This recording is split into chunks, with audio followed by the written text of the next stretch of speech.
নমস্কার, নিউজ 18 বাংলায় স্বাগত। দুপুর একটার খবর দিনভর নিয়ে আপনার সঙ্গে আমি অনিন্দিতা। আর শুরুতেই নজর রাখতে হচ্ছে ভবানী ভবনে অভিষেক বন্দ্যোপাধ্যায় ডিজে মন্তব্যে সিআইডি হাজিরা অভিষেক বন্দ্যোপাধ্যায়ের। ভোট প্রচারে উস্কানিমূলক মন্তব্যের অভিযোগ, যে কারণেই বাগুইহাটির বাসিন্দা তিনি অভিযোগ করেন এবং তাতেই তদন্তে নামে সিআইডি। বিধাননগর সাইবার থানায় এফআইআর এর পর তদন্তভার যায় সিআইডির হাতে এবং আমরা দেখেছি আগেই কেস ডায়েরি সহ একাধিক নথি সংগ্রহ করেছে সিআইডি। ডিজে মন্তব্যে আজ অভিষেককে ভবানী ভবনে তলব। আমাদের সঙ্গে ভবানী ভবনের সামনে থেকে প্রতিনিধি অনুপ রয়েছেন সরাসরি। অনুপ, আগে প্রথমেই জেনে নিই যে কোন ঘটনা, মানে কোন মন্তব্য কবে কোথায় করেছিলেন অভিষেক বন্দ্যোপাধ্যায় এবং কে এই অভিযোগ দায়ের করেছিলেন?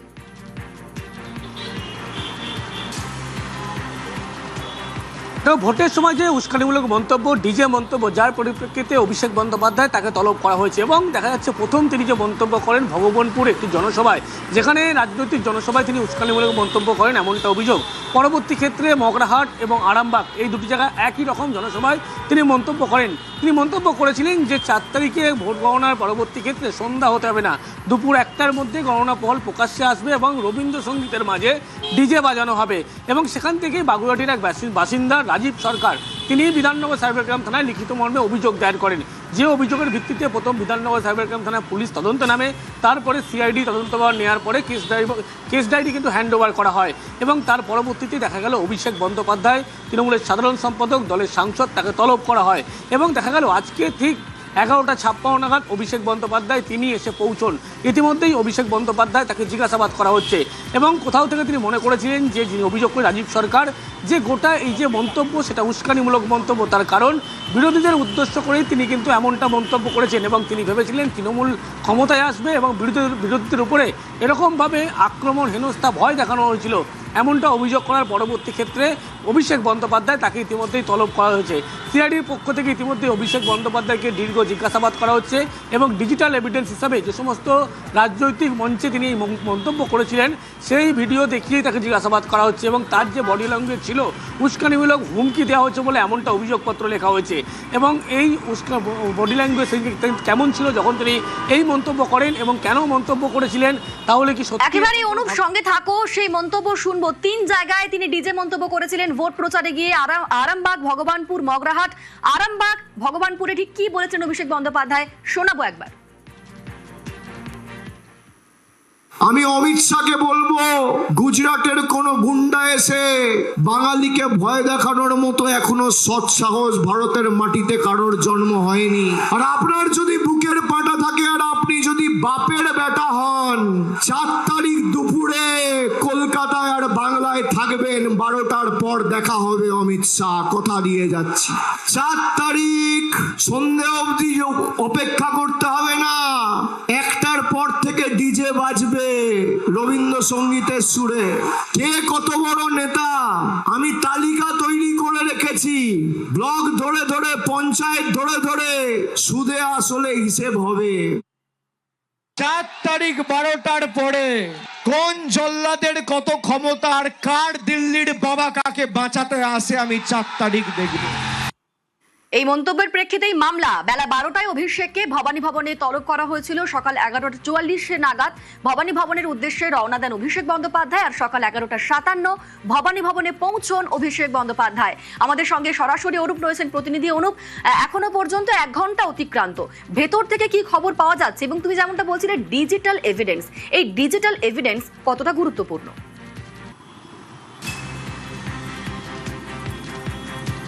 দেখো, এই যে উস্কানিমূলক ভোটের পরবর্তী আগে যখন লক্ষ্য করা গেছিল যে মন্তব্য করেছিলেন পুরোটাই কিন্তু ডিজিটাল এভিডেন্স এবং এই কারণেই, তার কারণ রাজনৈতিক যে জনসভায় তিনি যে মন্তব্য করেছিলেন ভোটের আগে, সেখানে কিন্তু প্রতিটা রাজনৈতিক জনসভা ছিল, রাজনৈতিক মঞ্চ ছিল এবং সেখানে প্রত্যেকটি বক্তব্য তার একাধিক সোশ্যাল মিডিয়া থেকে শুরু করে একাধিক টিভি চ্যানেল প্রত্যেক জায়গায় দেখানো হয়েছিল এবং সেই সমস্ত অডিও ক্লিপ, অর্থাৎ ভিডিও অডিও ক্লিপকে কিন্তু ভাইরাল সময় হাতিয়ার করা হয়েছিল, যেগুলো ভাইরালও পরবর্তী ক্ষেত্রে হয়েছিল এবং সেগুলো দেখিয়েই অভিষেক বন্দ্যোপাধ্যায়কে জিজ্ঞাসাবাদ করা হচ্ছে।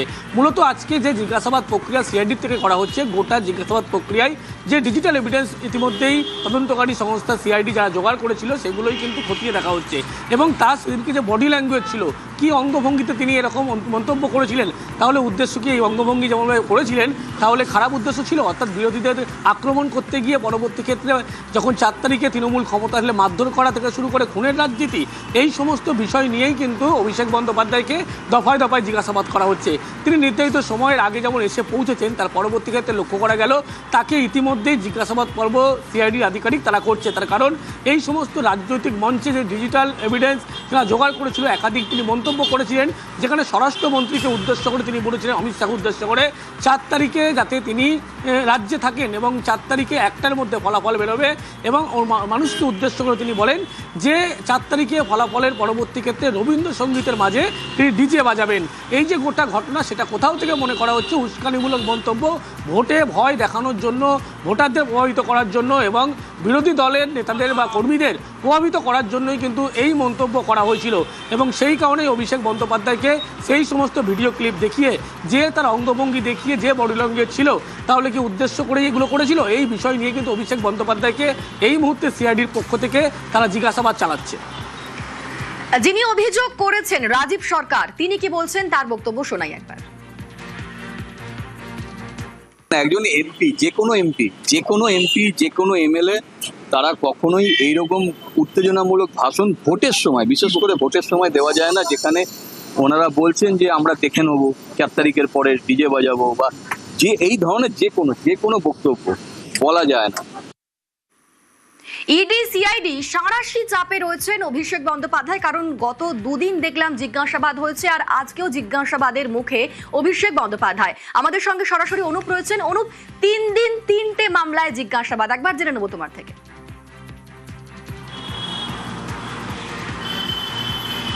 দেখো, পরপর 3টি মামলায় ইতিমধ্যেই অভিষেক বন্দ্যোপাধ্যায় তাকে জিজ্ঞাসাবাদ করা হচ্ছে। আজ নিয়ে 3য় দিন তাকে জিজ্ঞাসাবাদ করা হচ্ছে। এর আগে সিআইডির পক্ষ থেকে ইতিমধ্যেই তাকে জিজ্ঞাসাবাদ করা হয়েছিল। বিধানসভায় যে বিধায়কদের সই জালিয়াতি কাণ্ড, সেই কাণ্ডে ইতিমধ্যেই তাকে জিজ্ঞাসাবাদ করা হয়েছিল। তিনি পরপর 2 দিন জিজ্ঞাসাবাদের সম্মুখীন তাকে দুবার হতে হয়েছিল, লক্ষ্য করা গেছিল। পরবর্তী ক্ষেত্রে প্রাথমিক নিয়োগ দুর্নীতি যে মামলা, সেই মামলায় অভিষেক বন্দ্যোপাধ্যায় তাকে দীর্ঘ 11 ঘন্টা জিজ্ঞাসাবাদ করে। তদন্তকারী যারা সংস্থা ইডির পক্ষ থেকে গতকাল দাবি করা হয়েছিল, মোটামুটিভাবে জিজ্ঞাসাবাদ যে প্রক্রিয়া, দিল্লির যে তথ্য পাঠানো হয়েছিল, 12 পাতার প্রশ্ন তালিকা পাঠানো, সেই জিজ্ঞাসাবাদে কিন্তু মোটামুটি তারা সন্তুষ্ট। কিন্তু লিপস অ্যান্ড বাউন্স কোম্পানির যে বেশ কিছু বিক্রি ভাড়া দেওয়া সংক্রান্ত একাধিক নথি চেয়ে পাঠানো হয়েছে নতুন করে অভিষেক বন্দ্যোপাধ্যায়কে, সেই নথিগুলো পরবর্তী ক্ষেত্রে খতিয়ে দেখবে এবং যদি সেই নথিতে কোনো গড়মিল থাকে তাহলে অভিষেক বন্দ্যোপাধ্যায়কে আবারও ইডির সম্মুখীন হতে হতে পারে। কিন্তু আজকে লক্ষ্য করা গেল যে সিআইডি ইডির পরে আবারও আজকে সিআইডির পক্ষ থেকে অভিষেক বন্দ্যোপাধ্যায়কে ইতিমধ্যেই হাজিরা দিতে হলো। ডিজে বাজানো মামলায় ইতিমধ্যেই তাকে হাজিরা দিতে হলো। তার কারণ ভোটের আগে যে মন্তব্য তিনি করেছিলেন, কোথাও গিয়ে মনে করা হচ্ছে ভোটারদের থেকে শুরু করে রাজনৈতিক বিরোধী দল নেতৃত্ব আছে তাদেরকে ভয় দেখানো, কর্মীদের ভয় দেখানো এবং উদ্দেশ্য করে উত্তেজনামূলক প্ররোচনা দেওয়ার অভিযোগ। এই অভিযোগের ভিত্তিতে উস্কানিমূলক মন্তব্যের পরিপ্রেক্ষিতে অভিষেক বন্দ্যোপাধ্যায়কে আজকে 3য়বার জিজ্ঞাসাবাদ করা হচ্ছে। প্রথমবার যেমন তিনি সিআইডির জিজ্ঞাসাবাদের সম্মুখীন হয়েছিল, সেক্ষেত্রে বিধানসভায় সই জালিয়াতি কাণ্ড, তার পরবর্তী ক্ষেত্রে ইডির সম্মুখীন হতে হলো, 11 ঘন্টা জিজ্ঞাসাবাদ করা হলো। এবং আজকে দেখা গেল যে উস্কানিমূলক ভোটের আগে যে মন্তব্য, সেই মন্তব্যের পরিপ্রেক্ষিতে অভিষেক বন্দ্যোপাধ্যায় তাকে এই মুহূর্তে হাজিরা দিতে হলো। এই মুহূর্তে জিজ্ঞাসাবাদ পর্ব এখনো চলছে। বেশ, ধন্যবাদ অনুপ।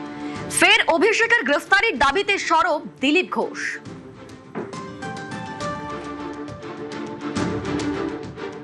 সব তো শুরু হয়েছে না, রাস্তা হাঁটতে আরম্ভ করেন, কি আগে পৌঁছাবে কেউ পরে পৌঁছাবে, রাস্তা তো খোলাই আছে। এতদিন লোকে ভয় কমপ্লেন করতো না, এখন কমপ্লেন আসছে, আর অনেক কমপ্লেন আসবে। আর যেরকম যোগ্য তথ্য আসবে সে অনুযায়ী পুলিশ কাজ করবে। গতকাল অভিষেক বন্দ্যোপাধ্যায়কে প্রায় 11 ঘন্টা জিজ্ঞাসাবাদ করে ইডি। নিয়োগ দুর্নীতি মামলায় অভিষেককে জিজ্ঞাসাবাদ। গতকাল সকাল থেকে 2 দফায় জিজ্ঞাসাবাদের মুখে।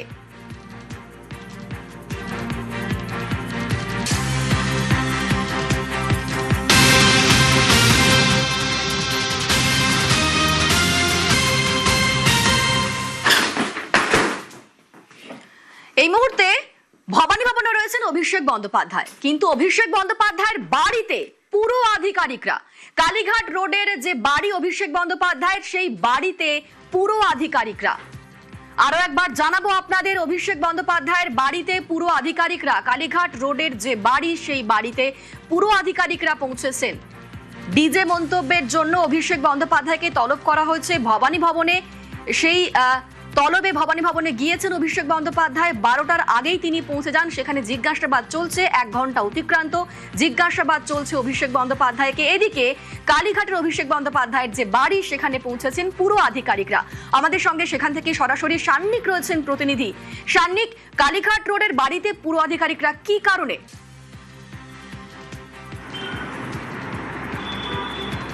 দেখো, আমরা ইতিমধ্যে জানি কলকাতা পুরসভার তরফে গোটা বিষয়টা নিয়ে, যেটা নিয়ে এতদিন ধরে জলঘোলা চলছে, অর্থাৎ অভিষেক বন্দ্যোপাধ্যায়ের বিভিন্ন সম্পত্তিতে যে ইললিগাল কনস্ট্রাকশন করা হয়েছে তা নিয়ে ইতিমধ্যেই একটি বিস্তারিত রিপোর্ট জমা করা হয়েছিল এবং সেই রিপোর্টের ভিত্তিতে পরবর্তীতে কি পদক্ষেপ হবে তা ইতিমধ্যেই বেশ কিছু আইনি জটিলতার মধ্যে আটকে রয়েছে। কিন্তু কলকাতা পুরসভার তরফে গোটা প্রক্রিয়ায় যে আদতে তারা কোনো রকম দেরি করতে চান না, সেই বিষয়টাই স্পষ্ট হচ্ছে তাদের পদক্ষেপের মধ্যে দিয়ে। এই মুহূর্তে অভিষেক বন্দ্যোপাধ্যায়ের যে কালীঘাট রোডের যে বাড়ির মধ্যে একাধিক এই রকম বেআইনি কনস্ট্রাকশন হয়েছে বলে কলকাতা পুরসভার তরফে মনে করা হচ্ছিল এবং যার জন্য বিল্ডিং প্ল্যানও চেয়ে পাঠানো হয়েছিল অভিষেক বন্দ্যোপাধ্যায়ের কাছে, সেই বাড়ির এই মুহূর্তে কি স্ট্যাটাস, কোন কোন জায়গায় যে এক্সটেন্ডেড যে জায়গাগুলো ছিল সেগুলো কোনো কিছু পরিবর্তন করা হয়েছে কিনা, কোনো জায়গা ভাঙা হয়েছে কিনা, সেই সমস্ত বিষয় খতিয়ে দেখতে একটি ঠিকাদার সংস্থা, যাকে মূলত কলকাতা পুরসভার তরফে পাঠানো হয়েছে, তারা এসে সমস্ত মাপজোক তারা করে যাচ্ছেন। বর্তমানে একজন আধিকারিক, তিনি অভিষেক বন্দ্যোপাধ্যায়ের বাড়ির ভেতরেই রয়েছেন।